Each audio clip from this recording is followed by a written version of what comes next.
Support for this podcast comes from Progressive, America's #1 boat insurer. We've all made mistakes on the water, but there's one mistake you shouldn't make: being uninsured. With Progressive Boat Insurance, you can choose coverage for most mistakes you or other boaters could make, helping you float carefree all season long. Quote today. Progressive Casualty Insurance Company and Affiliates. #1 rating based on boat market share data from ratefilings.com. This episode is brought to you by Progressive Insurance. Fiscally responsible, financial geniuses, monetary magicians. These are things people say about drivers who switch their car insurance to Progressive and save hundreds. Because Progressive offers discounts for paying in full, owning a home, and more. Plus, you can count on their great customer service to help you when you need it, so your dollar goes a long way. Visit Progressive.com to see if you could save on car insurance. Progressive Casualty Insurance Company and Affiliates. Potential savings will vary. Not available in all states or situations.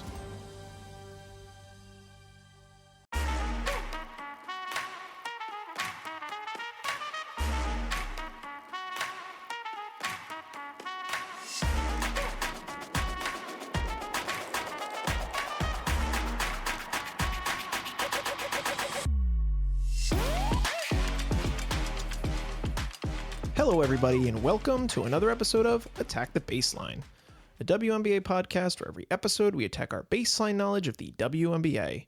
We're your hosts, John and Kristen Barber, and today we're back. We've got a lot of news to talk about. We've got playoff series that have ended and playoff series that have started. We've got a lot that we're going to go over today, and I'm excited to get into all of it. But before we do, Kristen, how are you? Hello, I'm all right. I feel myself crashing as we got our flu shots yesterday evening. So that usually hits me the next 25 hours later. Flu and the vid. Got the double jab. We did. Yeah. So that's a little rough, but we'll get through it. Better to have that now than be sick later. Bingo. Yeah. Even if people are telling you it's not flu season yet, why not be proactive? Sometimes it's hard to get appointments. I'm hearing people are like, oh, I got to wait a while. But just check it out. Go get your flu shot. Make sure you keep yourself safe and everybody else around you safe. Love the flu shot. Love it. Okay. Love it. Love waiting in line, the anticipation of getting poked. I'm feeling it too, but not quite as much as Kristen right now. Anyway, if you'd like to send us an email, you could do so at our email, attackthebaseline@gmail.com. Connect with us on Bluesky, Instagram, TikTok at ATBPod. Leave us a 5-star rating and review on whatever platform it is that you listen to us. Subscribe to those platforms as well to make sure that you get the latest drop as we continue to pump out podcasts to end the playoffs and looking forward to the off season. Again, always going to have stuff to talk about.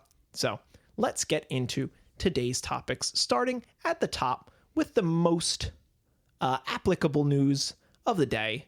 A surprise, a shocking, I should say, coaching, not firing, but coaching decision in the W. Sandy Brondello, the head coach of the New York Liberties, who were champions in this past year, have decided to not renew the team option on her contract for the year 2026. She is now an available head coach for teams like Seattle, who also fired their head coach, Noel Quinn. That was on the bingo board.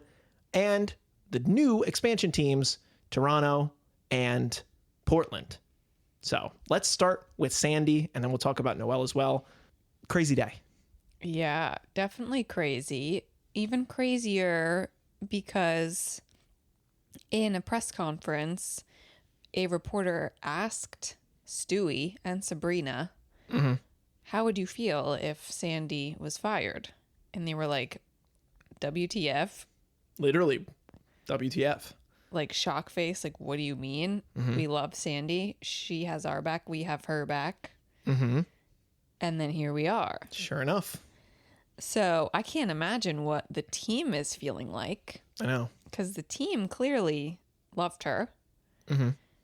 So that's just confusing. And also, it just really sets a very strange precedent for me. Because unless there was I mean, you for a while, John, were thinking, okay, maybe Sandy wanted to leave for whatever reason. It was mutual. Mm-hmm. It doesn't really seem like that. Yeah. Yeah. But like, how are you going to essentially fire your coach who just won you a championship last year? Mm-hmm. Winningest coach in franchise history. Literally your best head coach that you've ever had. The one that finally got you a championship. Mm-hmm. That's why it doesn't make sense to just say, no, we're going to go find an upgrade. Like, clearly there's some organizational decision, perhaps a conversation that was had between Sandy and the executives to say, you don't have to renew the team contract. Now, I've seen a lot of articles say that is not true. But, I mean, until I know for sure from Sandy, and if that's happened, if I missed that, please send us an email, let us know, or comment below on whatever platform. Like, I won't.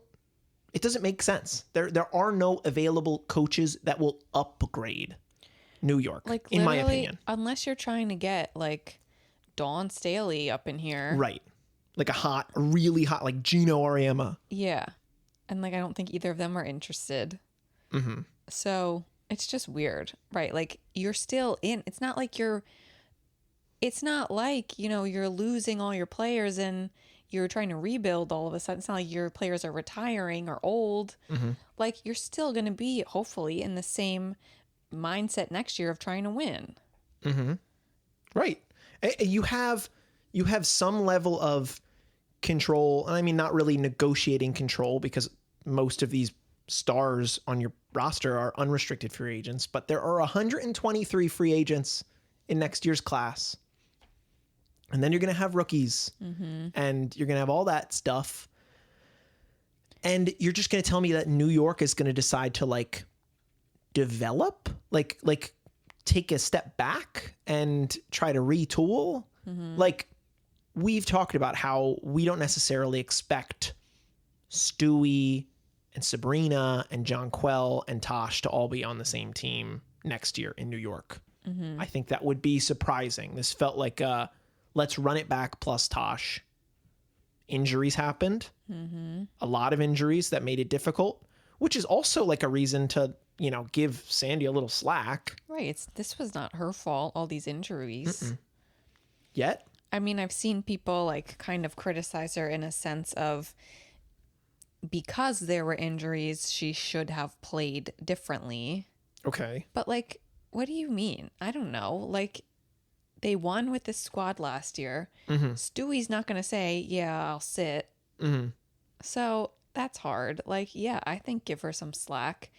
I just think the team could look very different next year. Very different. Yeah. So in my mind, I want at least some consistency going into next season. If you're trying to still be a top team, I want some consistency. Now, what's the consistency is Brianna Stewart, I guess. Right. But like, is this going to make her upset? And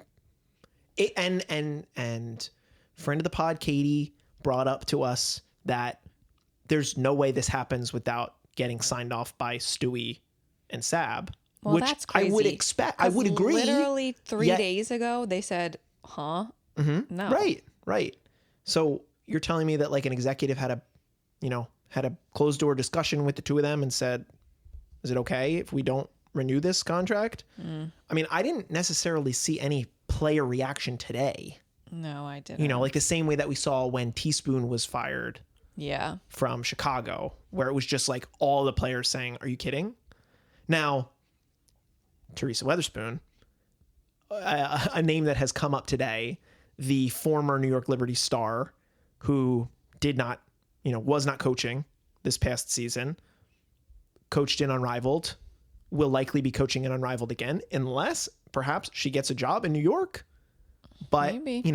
People have said, well, maybe that's going to attract Angel to New York. She loves Spoon. Angel's attracted to anywhere other than Chicago. Considering no exit interviews, bad luck. But strange times in New York. I'm very curious to see what sort of move they make I mean, as it stands right now, some of the open candidates, Christy Tolliver, assistant head coach out of Phoenix. There's Noel Henry, who is the hotshot Rose Basketball Club unrivaled coach, who is an assistant to Chris Koklanis in Dallas. Obviously, there's Noel Quinn, who honestly, let's segue there and talk about Seattle, who after getting in a nail biter, almost beating the Aces, Noel Quinn's job, they part ways with her. We had this on our bingo board. This was something that we foresaw. And when you saw the text, we were at the Eagles game, and Kristen turns to me and goes, oh, and there it is, Noel Quinn and Storm part ways. Reaction to how this went down? Yeah, I just think, unfortunately, we saw this coming just because, they wanted so much success, understandably, and last year and this year just weren't what they hoped it would be. Right. And I don't think that's fully on Noel Quinn. I think the roster may not have been built to win a championship, but I don't know. She partly, decides how much the bench plays, and people have been upset. Lexi Brown, for instance, has been upset this year of how little playing time she's gotten. Right. So I think it was foreseeable. And I hope she does get a job somewhere else, because now we have 0 Black female head coaches. It's a problem. Where last year there was at least 3. Yeah, and Spoon, now 0. Tanisha Wright, and Noel Quinn. Yeah, that's a really bad look. Really bad look. And Sandy Brondello, another female head coach. A female head coach who was incredibly successful last year.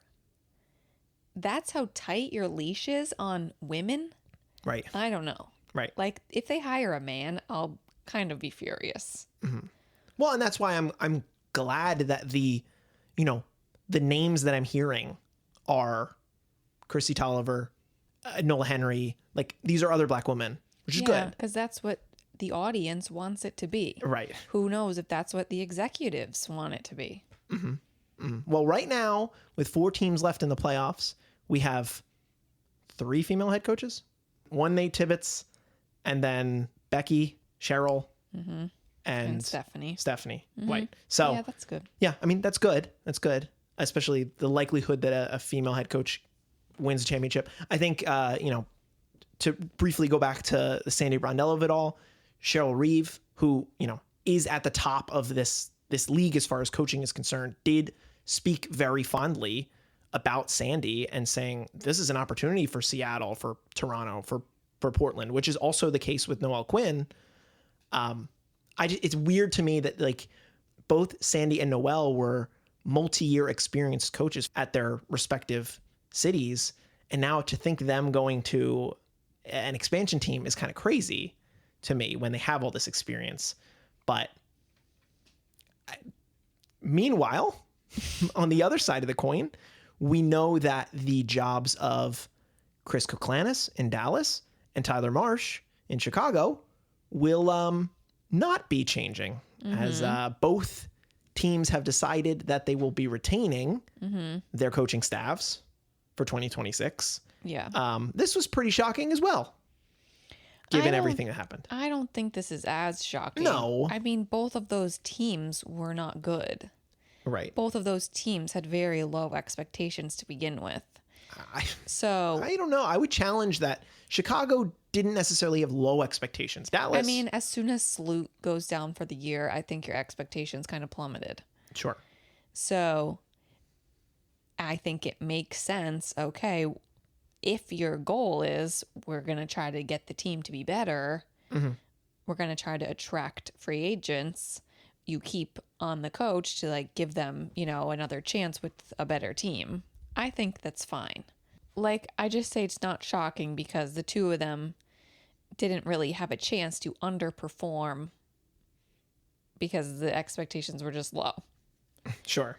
Do I think it's pretty crazy that the coach who won last year gets fired and these 2 men who people clearly, at least players on the team, don't necessarily appreciate as their coach, they stick around? Yeah. I don't love it. No, I don't love it either. Now, I guess it depends if they'd had already signed their contracts for next year or whatever. Well, usually you hire for multiple years, but it does feel pretty rare for a first-time head coach to get hooked. But we saw it last year with Spoon. Yeah. Teaspoon got hooked. And that's why it's like, come on. Come on. At least they all loved her. And these guys, they don't even really like. In fact, we've seen the videos. So, I mean, we know Kurt Miller and Chris have a past with one another. They've worked together. I'm sure Chris doesn't want to have to hire another head coach. But, like, I'm very much not sold that he can do a lot more than what he's already done with Dallas. And they're going to potentially have the number 1 overall pick again. Yeah, and I just think it really will be a shame if Paige and Angel and Camilla and whoever this number 1 pick is next year get stuck being on a bad team for multiple years and wasting their talent, prime. Right.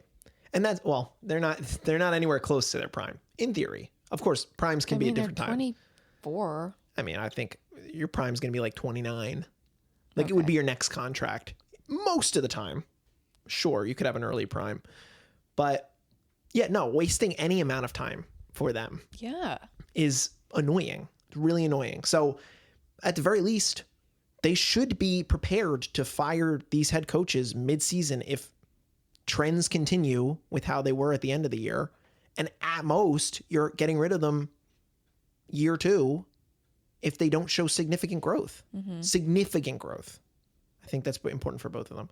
But just already interesting. We had 7 head coaching hires last season, and we're going to have 4. So it's going to be another interesting offseason as far as coaching hires are considered. And honestly, that's at least something interesting to pay attention to. So we will make sure to track that, and we will let you know when those hirings are made. We will talk about those coaches. But until then, let's focus on another topic in the news. The rest of the awards. This episode is brought to you by Progressive Insurance. You chose to hit play on this podcast today. Smart choice. Progressive loves to help people make smart choices. That's why they offer a tool called Auto Quote Explorer that allows you to compare your Progressive car insurance quote with rates from other companies. So you save time on the research and can enjoy savings when you choose the best rate for you. Give it a try after this episode at Progressive.com. Progressive Casualty Insurance Company and Affiliates. Not available in all states or situations. Prices vary based on how you buy. Moms and dads, do you wish you could know where your kids' shoes are at all times? Now you can with Skechers' newest Apple AirTag compatible sneakers, Find My Skechers. There's a clever hidden AirTag compartment under the shoe's insole. It's sleek, secure, and your child can't feel or see it. Then you can check where your kids' shoes are on the Find My app. Plus, they're available for boys and girls. Get Find My Skechers at Skechers.com, a Skechers store near you, or wherever kids' shoes are sold. Apple AirTags sold separately. Support for this podcast comes from Progressive, America's #1 boat insurer. We've all made mistakes on the water, but there's one mistake you shouldn't make: being uninsured. With Progressive Boat Insurance, you can choose coverage for most mistakes you or other boaters could make, helping you float carefree all season long. Quote today. Progressive Casualty Insurance Company and Affiliates. #1 rating based on boat market share data from ratefilings.com. This is an ad by Regain Couples Therapy. Let's be honest. Loving your partner doesn't mean you always like them, and guess what? That's normal. Regain, powered by BetterHelp, offers couples therapy that's flexible, affordable, and 100% online. Whether you're reconnecting or working through conflict, Regain is here to support you both. See why people wish they'd tried couples therapy sooner. Visit regain.com/couplespod to get 10% off your first month. That's regain.com/couplespod. Have been announced throughout the W, outside of the All-Rookie team and the All-W team, which are coming soon. We have a couple more to discuss. So let's start with Sixth Player of the Year. Goes to one Naz Hillman out of Atlanta. Thoughts? Good for Naz. Great for Naz. I know there's no like metrics really, but she started a lot of games. Yeah, I mean, she started a lot. She started less than half. Okay. Obviously, we were thinking it was going to be Natisha Heineman, who did not start a single game. But in the case of like how much of a defensive leap Naz took, like she was almost like a most improved level player. You know, when clearly Veronica Burton is like top tier of improvement, Naz almost improved a ton and really helped them grow. Like developing her shot is crazy. So like I'm certainly not opposed to this award for Naz. Congratulations, Naz. Sixth Player of the Year. MVP for the fourth time in her career. A'ja Wilson has done it again in pretty powerful fashion. 51 first place votes to Fee's, what was it, 18? Yeah, I think. Something like that. Her greatness, her dominance. Well, I mean, what else is there to say? There's nothing to say. I am very happy for A'ja. Uh-huh. I think she deserves it. Certainly deserves it. Yeah. I think she has more coming. If you ask me, could she win? I don't know. I think in the next couple of years she'll win again. Like she's just so good. Of course. There's clearly no voter fatigue. Right. In this case, there was no voter fatigue. I know. We all thought no way she wins because people aren't going to want to vote for her for a fourth time in 6 years. But here we are. Yep. She's the best player. Was it like half the seasons that she's played? Yes. She's been MVP. Half of her seasons, she's MVP. Crazy stuff. And she's still so young. She's still so young. Like she's in her prime. We just talked about it. She's in her prime and she's going to continue to be in her prime. And like, it's wouldn't be surprising if she had 6 or 7 MVPs by the time she's done. That is like ludicrous to think about. But like, she is so obviously the best player in the world right now. And, you know, Fee had moments this season where she was the number one player. But the combination of everything happening with the injuries, that's going to cost you. Unfortunately, in this case, availability was maybe the best ability. But I should say, A'ja really did outperform Nafisa. So it was a little bit of availability plus all these statistical accomplishments. So I can't spite her. I do not believe in the argument that, well, if A'ja won MVP last year, she needs to be better than she was last year. And she wasn't necessarily better than she was last year, but she was the most valuable player in the league.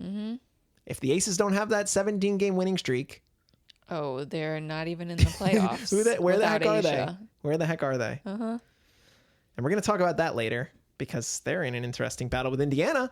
Save that for later discussion. MVP... Let's move on to the Sportsmanship Award, going to one Nneka Ogwumike. We didn't really discuss this, think about it, but Nneka was a name that I had in the back of mind. I believe last year De'Erica Hamby won this award. So Nneka, I think, you know, she's been through a lot in Seattle. She's very important to the players' union. Certainly a well-respected player throughout all the league. So I think this one is kind of a no-brainer to me. Yeah, I love that for Nneka. I think all the players love her and definitely respect everything she's been doing as the president of the Players Association in getting them their new CBA. So, I mean, she's been working, I'm sure, tirelessly to do that. And she's been in the league so long. It's great that she got the recognition. I would agree. I hadn't checked. This is an award that's been happening since 97, since the league started.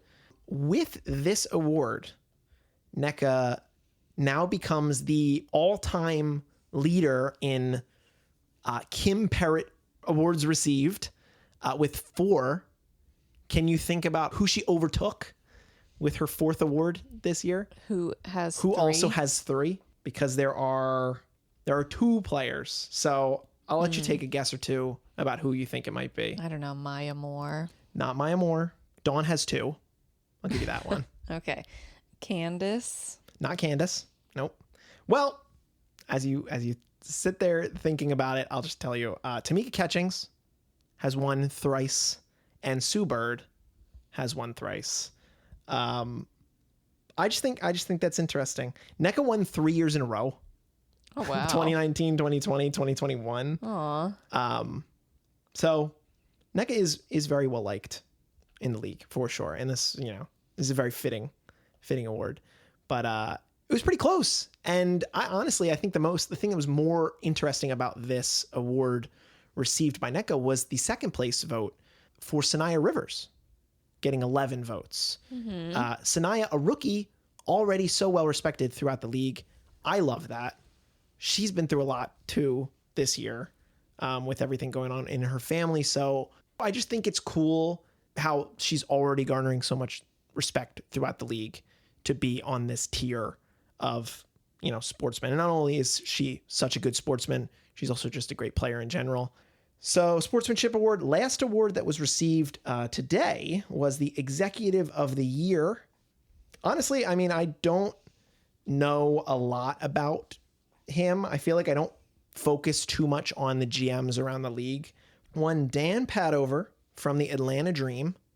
I think this is a good recognition of everything that the Dream did this year. The hiring of Coach Smezgo, who was, second place in Coach of the Year voting, and the signing of Bree Jones, the development of Naz Hillman, and the signing of Alicia Gray, the signing of Brittany Griner.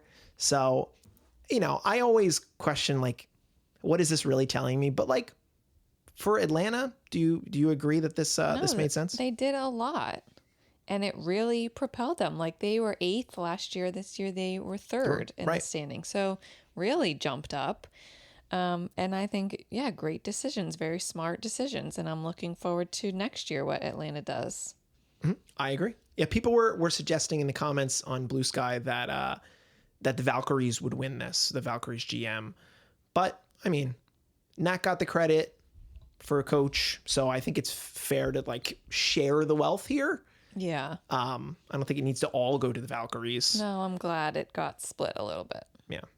But again, the last awards to come will be the all W teams, and I'm looking forward to that. We'll talk about those when those are available to us. But that does it for our awards of the 2025 WNBA season.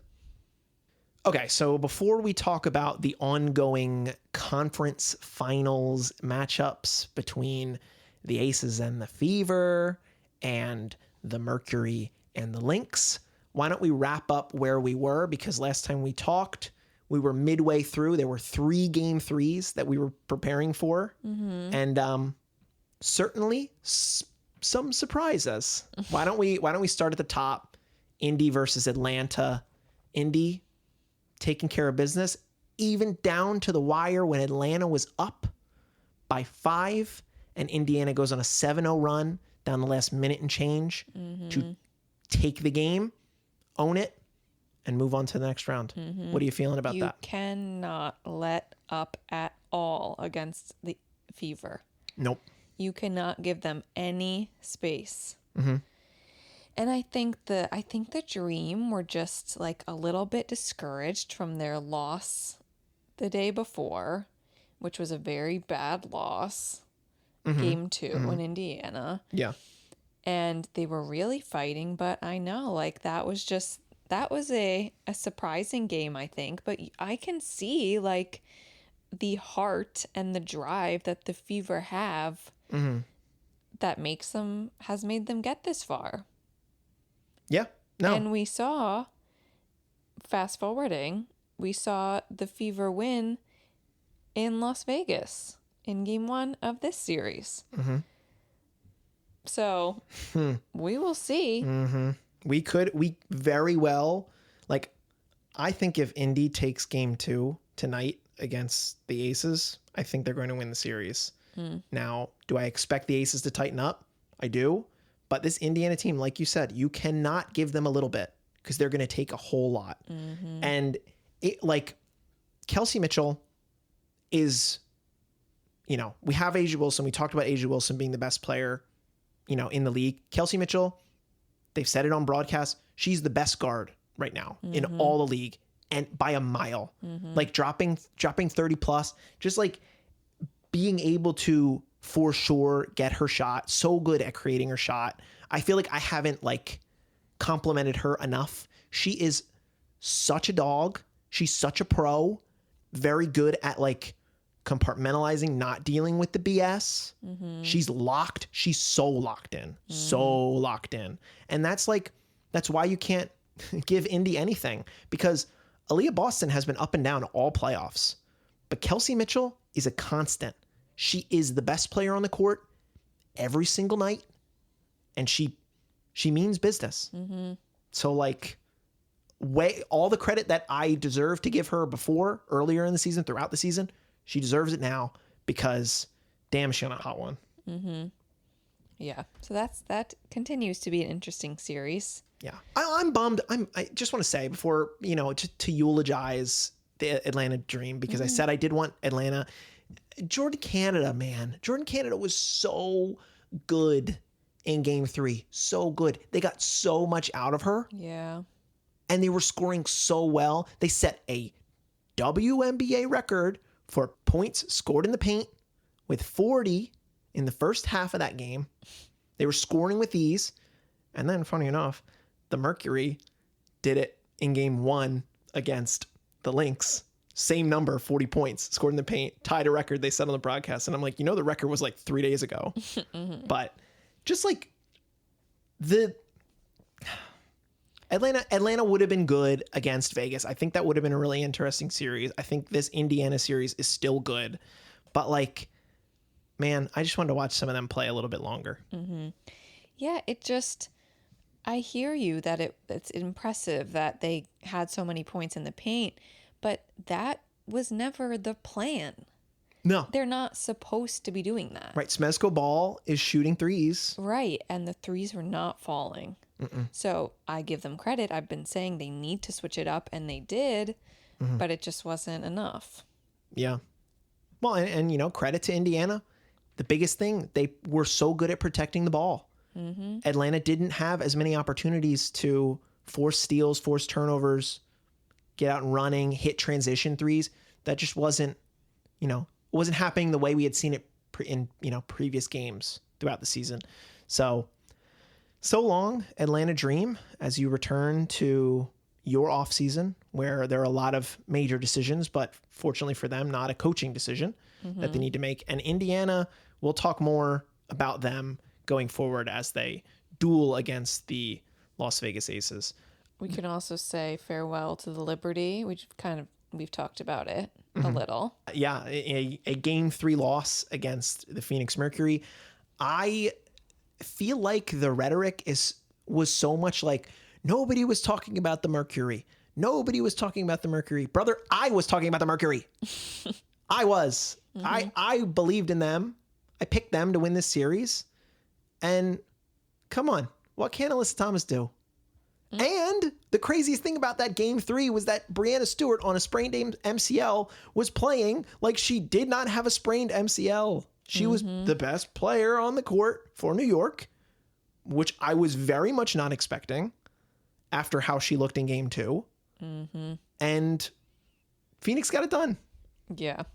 I mean, maybe that's part of it with Sandy. Like, how do all your players have literally nothing except for the one that's hurt in game 3? Right. I don't know. But yeah, I mean, huge props to the Mercury. I love that they got through to the second round. I'm enjoying them playing against the Lynx so far. It's a good matchup, really. Yeah, I think this is, I mean, we even saw in game 1, Phoenix was in control. The Lynx just did their thing and turned it on at the end. Lynx ended up winning comfortably by 13. But there was a moment in time where I was like, oh, Phoenix might steal this one. Yeah, I thought so too. I feel like we already eulogized the Liberty when we talked about Sandy getting fired. Yeah. So like, good luck, New York Liberty, on whatever you look like next year. Going to have a lot of decisions, especially in expansion, that are going to be really, really interesting for that team. But we'll be talking about you soon. Let's talk about the last series that finished on a game 3. We had the Aces in a nail biter against the Storm. You were sleeping. I was up. It's late. It was late. It was, a West Coast game. I stayed up, man. Oh, how crazy it was that they almost did it again. The same way that Seattle had won in game 2, where they got those late buckets. It looked like for a moment that we were going to get a Storm Fever second series, and we just ultimately did not. The Aces buckled down and got it done. But I will say credit to Seattle, because this may be effective for Indy for the most part going forward, because Seattle dealt the Aces that loss in game 2, reminded the Aces that they are vulnerable, and Indy ended up winning in game 1. I feel like directly as a result of them losing to Seattle. I feel like if the Aces run through Seattle in 2 instead of 3, then they don't lose to Indy. I just don't believe that would happen. I would feel like they would feel... That's an incredibly different team. I know. Indiana from Seattle. I know. I'm just saying, I feel like the momentum would have carried them. Mm-hmm. But instead they lose. And then the day that Asia gets the MVP, I'll say, no more noon games. Let's get rid of noon basketball games. I know it was 3 p.m. on the East Coast. Why are we playing too early? Playoff games at noon? Not when the Eagles are on. Yeah, come on.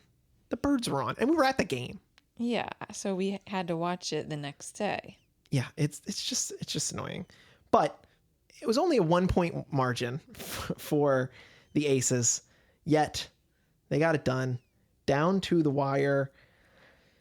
And now, again, as we said, they have their date with Indy. That Jackie Young, I know, did you see the picture? The Jackie Young go-ahead bucket at the end where she's surrounded by like 4 Seattle Storm players? No. It was insane. She just put it up, got it. And then the Storm had time, missed the jumper. Wheels missed the jumper. And too bad. So sad. But yeah, we're gonna be back and talk about those series in more detail as we get more games in this series. We got 2 going tonight as we're recording this. I do wish these games were staggered. Yeah, I don't like watching 2 a day. Right. Give me a treat. Give me 1 treat a day. Yeah. Give me one 7:30 to 8:30 tip. Even 9 o'clock. I don't care. Yeah, that's Instead fine. of 7:30 and 9:30. Buh. Buh. Like, we don't watch 5 games at once during the regular season, but this is not that. Correct. This is not that. Mm-hmm. Well, we have to go watch them because they're starting soon. Well, yeah, you're right. We gotta go check out those games. So let's just close out the show here. Again, if you want to send us an email, you could do so at our email, attackthebaseline@gmail.com. Connect with us, Bluesky, Instagram, TikTok, ATBPod. 5-star rating and review on whatever platform it is that you listen. Press subscribe, and yeah, just continue to enjoy these playoffs. They are giving a lot of clutch games, a lot of 1-point, 2-point, 3-point games. So it's going to be exciting down the stretch here. And yeah, let us know who you got winning it all, because things are shuffled throughout the league. But Kristen, I'm staring at the baseline, and what are we going to do? Attack it. Attack the baseline. Thank you so much for listening, and we'll be back soon to talk more about these semifinal games.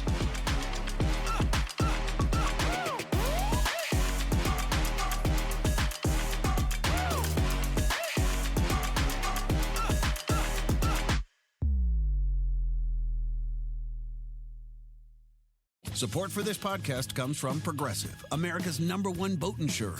We've all made mistakes on the water, but there's one mistake you shouldn't make: being uninsured. With Progressive Boat Insurance, you can choose coverage for most mistakes you or other boaters could make, helping you float carefree all season long. Quote today. Progressive Casualty Insurance Company and Affiliates. #1 rating based on boat market share data from ratefilings.com. Moms and dads, do you wish you could know where your kids' shoes are at all times? Now you can with Skechers' newest Apple AirTag compatible sneakers, Find My Skechers. There's a clever hidden AirTag compartment under the shoe's insole. It's sleek, secure, and your child can't feel or see it. Then you can check where your kids' shoes are on the Find My app. Plus, they're available for boys and girls. Get Find My Skechers at Skechers.com, a Skechers store near you, or wherever kids' shoes are sold. Apple AirTags sold separately. This is an ad by Regain Couples Therapy.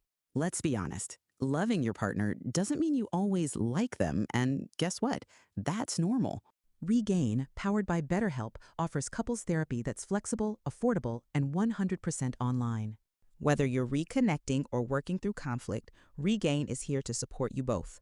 See why people wish they'd tried couples therapy sooner. Visit regain.com/couplespod to get 10% off your first month. That's regain.com/couplespod. Did you know that parents rank financial literacy as the #1 most difficult life skill to teach? Meet Greenlight, the debit card and money app for families. With Greenlight, you can set up chores, automate allowance, and keep an eye on your kids' spending with real-time notifications. Kids learn to earn, save, and spend wisely, and parents can rest easy knowing their kids are learning about money with guardrails in place. Sign up for Greenlight today at greenlight.com/podcast. Warning, the following ZipRecruiter radio spot you are about to hear is going to be filled with F words. When you're hiring, we at ZipRecruiter know you can feel frustrated, forlorn even, like your efforts are futile. And you can spend a fortune trying to find fabulous people, only to get flooded with candidates who are just fine. Fortunately, ZipRecruiter figured out how to fix all that. And right now, you can try ZipRecruiter for free at ZipRecruiter.com/zip. With ZipRecruiter, you can forget your frustrations because we find the right people for your roles fast, which is our absolute favorite F word. In fact, 4 out of 5 employers who post on ZipRecruiter get a quality candidate within the first day. Fantastic. So, whether you need to hire 4, 40, or 400 people, get ready to meet first-rate talent. Just go to ZipRecruiter.com/zip to try ZipRecruiter for free. Don't forget, that's ZipRecruiter.com/zip. Finally, that's ZipRecruiter.com/zip.